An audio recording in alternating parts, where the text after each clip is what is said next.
Come on now. Cette semaine, dans le petit monde médiatico-politique, on a entendu ça. Le Premier ministre Édouard Philippe et Emmanuel le Macron. président de la République est à ses côtés. Le président français, lui, s'est rendu cet après-midi à l'ambassade de Grande-Bretagne à Paris, en compagnie du Premier ministre Édouard Philippe. Emmanuel Macron qui est accompagné donc de Jean-Yves Le Drian, le ministre des Affaires étrangères, de son Premier ministre, de Marielle de Sarnez. Pas simple pour le nouveau Premier ministre d'exister aux côtés d'Emmanuel Macron. Dans les médias, aucune mention de son communiqué sur Manchester n'a été faite. Et dans les commentaires, son nom et son image ont même disparu. Emmanuel Macron s'est rendu à l'ambassade de Grande-Bretagne, c'est toute la jeunesse européenne qui est attaquée. Or, tout le défi de sa communication est là.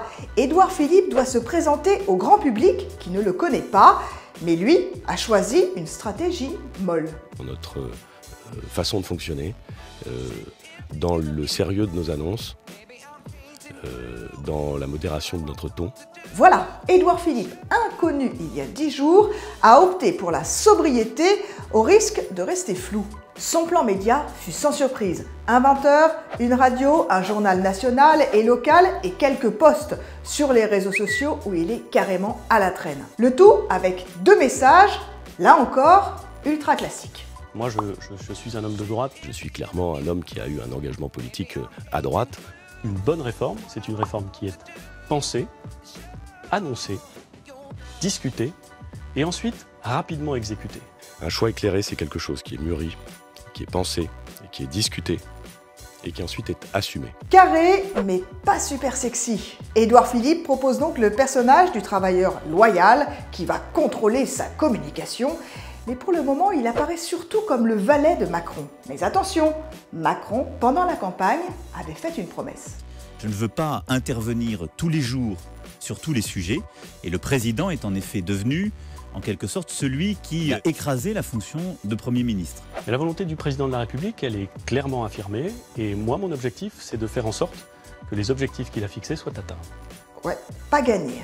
Seule fantaisie dans la communication d'Édouard Philippe, le documentaire réalisé par son ami d'enfance et diffusé sur France 3 qui donne à voir un politique plutôt cool qui chante à son bureau,